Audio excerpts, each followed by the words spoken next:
What's the DJ's favourite pasta sauce? Membranabra. Oh, that's I would have never guessed that. Today we're here at Cave-In and Bandwidth. Stop laughing. So sorry. Today we're here at Cave-In and Bandwidth would like to acknowledge the traditional owners of the land, the Turrbal and Yagara people, and pay respects to the elders past, present, and emerging. Today we're here with Girlz. Welcome, Jade and Lauren. Hello. Hello. And a moment silence for Yeah. the worms that could not join us today. Because they've passed away. They haven't. Sorry for saying. Moment silence and moving on. I'm Jade and my pronouns are she, her. I'm Lauren and my pronouns are they, them. And the band's pronouns are worm. Worms. That was beautiful. I'm Jess, my pronouns are she, her. Hey, so your recent EP, Go Fishing. Well, just to dispel a rumour, it's not an EP. Oh, It's a Spotify rumour. calls it one. Spotify called it an EP. but We didn't release it No, like it's not an EP. It was just a single. They're just when you upload multiple tracks into the one, which we just wanted them all to be in a Friends. It was just a single. It's just a single. If Yeah, that's okay. it's one song. We That's just, okay. If we call it a debut EP, then we cannot do a debut EP later. If everyone thinks we've If done we've it. done a debut My EP, whole which we haven't done. questions were about how it's your debut EP. So, is it cannibalism if you eat gummy worms? Where does the line lie? You've got to eat your friends. Yeah, you do have to eat your friends. Yes. So I would say yes. Yeah. And Our truest And we friends. love it. Yeah.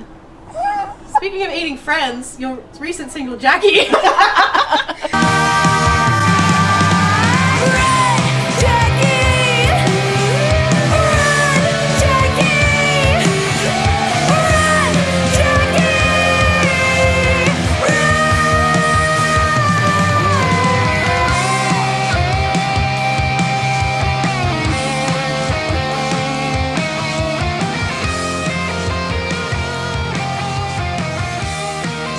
Which is a Yellow Jackets inspired song. Do you have any more like Yellow Jackets songs coming out? Are you going to keep expanding the movie, TV series theme songs? What's going on? Well, I guess Jackie is like inspired by like those horror themes that we love in Yellow Jackets, but it's also inspired by how we feel sometimes in the music industry and in the greater world, which I guess those themes we'll definitely continue to explore. But yeah, it depends. You know, songs come how they come. it's true. Yeah, definitely don't have any other songs that are really overly inspired by any other media currently, but we are what we consume, you know. We love our horrors and we love our rom-coms too. We love screaming. We love screaming. Big fan of We love eating our friends. We love eating our friends. Stay tuned. Stay tuned. Yeah. Yeah. Yellow Jackets, right? Would you die in the plane crash, be eaten by your friends, or survive? Should we do like all 5 worms? Yeah. Who would do what? Yeah. Yeah, All right. Okay. Yeah. Let's start with us. I'll do you. You'd survive. I think that you'd die in the plane crash. I think that we wouldn't. I feel like we wouldn't survive without you, and that's why you have to go. So, Fantastic. Okay. Gone. okay. Great. Nico. Nico, I think Nico think would get it's eaten. eaten. Yeah, like I one of think- the first. Nico's our drummer. Yeah, maybe second. Nico Like would be the second. pulling a card, like pulling the card And gets hunted. and gets hunted, or I just think it like would be like an accidental. they fell over and you're like, Yeah. well, Well, something smells good. And then Angie. I feel like Angie would survive. Angie would survive, but have a lot of secrets. Yeah, I feel like Angie would ditch the group at Yeah. first chance and use survival skills to get out. Survival skills. Yeah, they'd really look after their feet. And be able to travel far. Very true, Yeah. very true. yeah, I need my hair care routine. I wouldn't get on the plane. Why would I play sports? Yeah, real. That's the real question. Yeah. And then Bella, That's a tricky one. I feel like Bella's like the last one to get eaten before you get found. That's very You know, I unfortunate. feel like Yeah. I feel agree. like Bella's like you've just missed it. I think. Yeah, sorry, Bella. Sorry, Bella. It's hard out here when you're lost in the wilderness and you're just 5 little worms. Yeah, Oh, it is hard. oh. You've stressed the importance of the Z over and over. Yeah. Care to explain why? Yeah. Go, yeah. Yeah, well, first of all, it's spelt with a Z. First of all, the name is spelt that way, so don't put an S in because it's not how it's spelled. Yeah. Second, fierce. Yeah. It's fierce, it's fun, it's Yeah. flirty, it's ferocious, it's fantastic. Yeah, it is. All the F words. Yeah. But also, like, girls is obviously a gendered term, and we're not all girls. And, you know, worm girls is a way of life. It's a mantra. Why be anything when you can be a worm girl? So we wanted to add that Z to really, like, encompass that it is more of like an energy. It's not like, oh, we are girls who are also worms. It's like, no, we're like the worm girls, you know? And you're either also a worm or you're not a worm.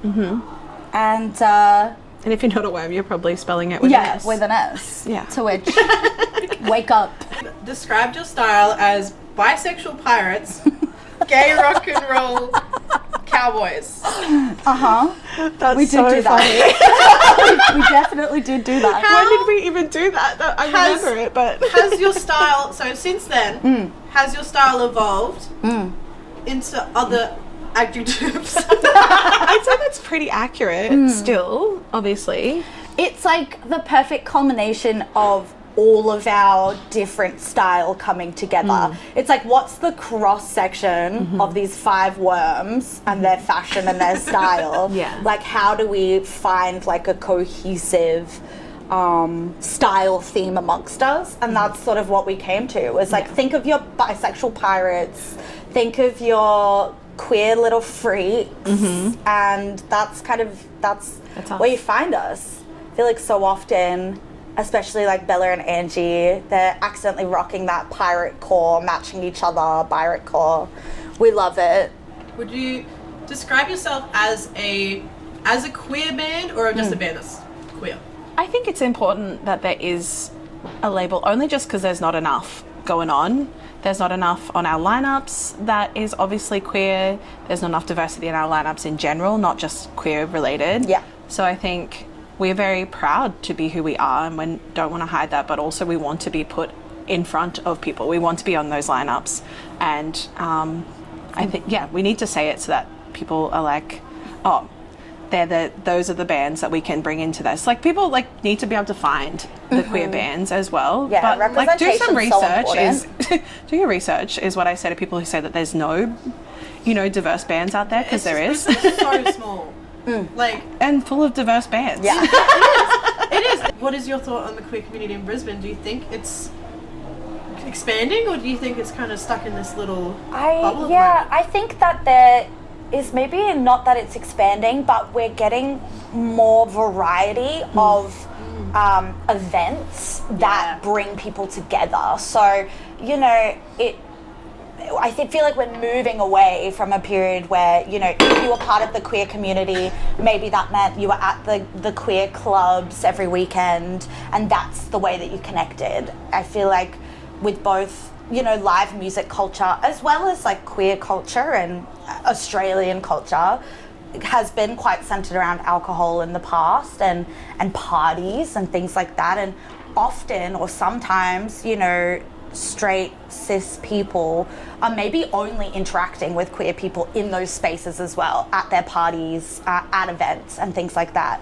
Whereas now we're seeing, and I think, social media and like the nicheness of social media and how you really can scroll through your For You page and it's catered to people like you, and you're seeing people near you and what they're creating.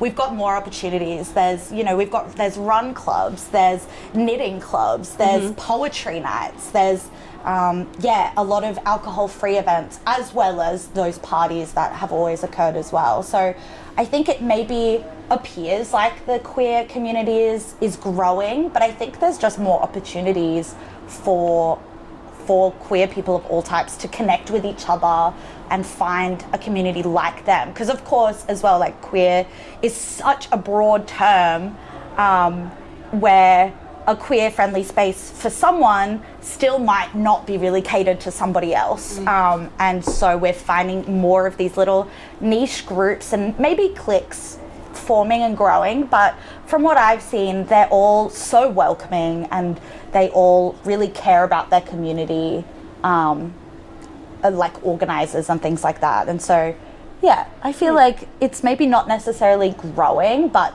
the opportunities to like gather and heal and grow together is expanding. What are your thoughts on the importance of making queer spaces safe in music?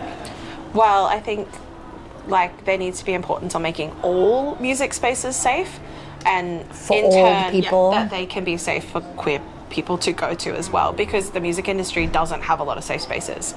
Gigs are not safe. Just in general, a lot of our venues are not accessible. A lot of our venues don't have any guidelines around what's a safe space. They're not paying enough attention to it. The bands that are booking there, the bookers that are going there aren't thinking about it at all. I think that it's really hard to make a venue in anywhere a safe space, and I think that people need to try a little bit harder. Really, we're at the stage where it's just like, why aren't people trying harder? 100%. Because there's just festivals all the time, and all you hear is the stories of people that are being touched without their consent, and that's happening so often. So I think it's really important that we are making all spaces safe. And I do think it falls on the venues, it falls on the booking agents, it falls on the bands, and we're very passionate about doing our best to make a safe space. And whether that's we're reaching out to the venues ahead of our shows, being like, can you send us the accessibility information? Can you tell us what your bathroom policies are? Do we know that this is a safe space? And making requests as well. I think sometimes bands can maybe feel a little bit, what's the word that I want? Nervous? Yeah, nervous to make demands, I guess, or make requests because they don't want to be seen as like a diva or someone who's demanding. But I think it is so important to, if you know how you want to make your safe space, like you can just ask those questions, and if they're sort of fought back against, it's like you can have those harder conversations of why it's so important. Because again, venues should be doing the work and bookers should be doing the work, but right now we're seeing that they're not quite across the board. And that's not to say there aren't people that are doing wonderful things, because there are, but it's definitely not across the board. Yes. Do you think it's getting better, or is it a slow process? I think for it to get better, we need to have more commitment to it. And I really don't know that we see a lot of commitment, again, across the board. There's definitely a lot of people that are doing great things, but I do think that because it's not like the first thing that's in your booking agreements, it's not talked about, that it doesn't come up straight away, and it should come up straight away, I think. Yeah. For all band agreements with venues, with booking agents. What fish would we catch if we used you, Worm Girls, as bait? What fish would we catch? That is a great question. Yeah, that's a really good question. I think that probably there would be a catfish coming up, and it would bite you. Yeah. Yeah. What else would come up? I feel like those Mary Ras with the big heads. Yeah. And they got big teeth. Yeah, and there so would be a gumboot. But they're really cute. They're really pretty. Yeah. That's like an ocean fish though. That's not.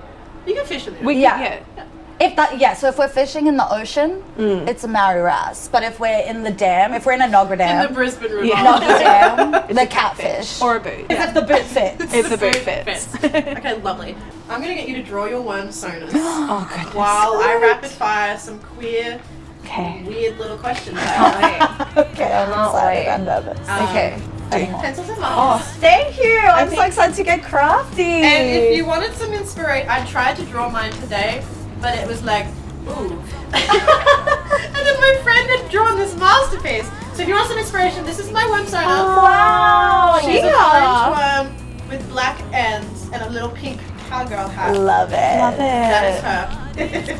And we're going to get very serious, just so you know. Alrighty, good. I hope so. I'm not here to fuck around, right? Yeah. Great. We wouldn't ever want that. Okay, who was the gayest animated character on TV growing up? like gay awakening type vibe. Like, is it Candace Shigo? from Phineas and Ferb was definitely a little free. So true. Yeah. Yeah. I feel like Lola from Shark Tale is a real fundamental one for me. Of just like, why do I feel like this? And the way that she just is like, kind of like a gold digger, and like that's giving queer energy. She's just using these men. Yeah. I know I'm hot. Yeah. Give me your money. Literally. They smell fruity. Smell. Oh, yours is not good. You're a man with Who is your dream queer lunch rotation? I don't know if I say that. Wow. Yeah, crazy. I would love to have a conversation with Marina. Yeah, let's call it a dinner. Real. A dinner party instead. So dream queer dinner party. I'm gonna say Elliot Page. For sure. I'm also gonna say Kylie Minogue. Oh. I want to be at that dinner party. Maybe Charlie XCX too. I feel like she'd start some shit. Yeah, probably Chapel. She'd start some drama. Yeah. Probably want Chapel. Ethel Kane. Ethel Kane. Come on, Ethel. Mother. Who is your queer music icons? Past, present, future? Chapel. Yeah, definitely Chapel Warren. Would say a big influence for us, even like starting out, we've got like Teen Jesus and the Gene Teasers. Yeah. Cry Club, a huge inspo for us. Like Kylie Minogue again, a bit of a different, like not necessarily inspires our like music, but inspires our energy. Yeah. I would say we love the little Kylie Minogue dance party to get ready before a show. That's so cute. You have a little pre-show ritual? Sometimes, you know, you really need to. I feel like, yeah, it's more like being in Worm Girls, and like, especially when we're like really in full worm mode on stage and getting ready backstage. It does sort of feel like drag, like it feels like we really do become our like wormsonas on stage. Yeah. And so, you know, sometimes you just need to have a little backstage and hype yourself up to be able to like have the energy that we can have on stage and the confidence, you know. You don't want to, we're talking about such personal things to us a lot of the time, and or we're talking about issues that can affect people so personally sometimes that it's like we don't want to show an ounce of doubt, I guess. But although we are human as well, so it's like showing that side of us of songs like Not My Body, where it's like, you know, we're real people experiencing real issues and we understand and we relate, but then also wanting to go on stage and just have that really confident, strong energy so that people who can relate, who maybe are having a hard time with some of the issues that we're talking through, know that like they're in a safe space and they're in a space where they can be heard and they can relate and they can be vulnerable, because that, you need a space like that. Yeah, I think it, like, you know, comes and goes. I don't know that I overly don't feel like myself always on stage, but I do feel like I am giving and being really conscious to give, you know, like leave all the things that I'm going through personally behind and just like bring my like myself to the stage unburdened if you can. Sometimes you can't, and that's also okay. There's definitely been shows where I'm like, oh man, I just actually want to cry during Not My Body. I'm gonna actually cry during Not My Body today, and that's okay. But yeah, I think we spend a lot of time with each other, and we make sure we're always checking in on each other. And it's like, oh, someone's having a rough day today. Got you, worm. Let's do this. We're all together. Let's get through it. And again, like accessibility and all that. Accessibility is super important to us in like the way that we go about shows and you know, just taking care of your mental health and, you know, the issues that we discuss, making sure we're sharing resources for people who may be struggling with similar things and need support. And so we are also, I would say, each other's support system, and that's really important to us. And so yeah, like Jade said, like we're always looking out for each other, but we also make decisions that really work for all of us, and we, you know, like our personas or wormsonas on stage have really come about because of who we are as individuals as well. It isn't anyone necessarily being something they're not. So it is more that 100%. Yeah. Again, it's like us in drag almost. Yeah. It's like, who am I? What do I believe in? And then what version of myself do I want to portray? And again, it's just an elevated version of yourself. And I think it helps us as well when maybe we are having a rough day to be able to leave that at the door. Yeah. And then alternatively, like when we're having a great day, channeling that. And yeah, when we're having a bad day, being able to be like, well, right now I want to exude confidence. Maybe I don't feel very confident. Maybe I'm feeling a bit body self-conscious, but I'm going to be kind to myself because that's what I would tell, you know, someone else. That's how I want to present to other people, is someone who is kind and, you know, all of that. So it's like, okay, well, what would I tell someone else in my position? And being able to, look after each other and look after ourselves. And sometimes we maybe do need to go about an opportunity a slightly different way so that we can look after ourselves. You guys get to keep this though. I'll just take photos. I've gone with like a crazy worm. A crazy worm? It's like, it's so, okay, great. I'm also drawing grass because I saw you draw grass. What? Yeah. The concentration was insane. He did ask us to draw our favorite thing. Okay. Ta-da! You go first. Okay, so I'm Electric Thunderworm. And this is me. I'm a little groovy worm, and sometimes a bit stormy. I'm a bit emotional, but I will always Be fierce. be fierce and rain down the lightning. Let the rain fall down. You forget the words? Yeah. I just don't know. my Is favourite it song? Wake My Dreams? Yeah, Wake My. Wake My Dreams. I just wasn't sure what that one word was, and then you died down, so I also let it wash away my sanity. Sorry for Okay, my watching. turn. Yeah, go. Okay, We won't know the words. it's true.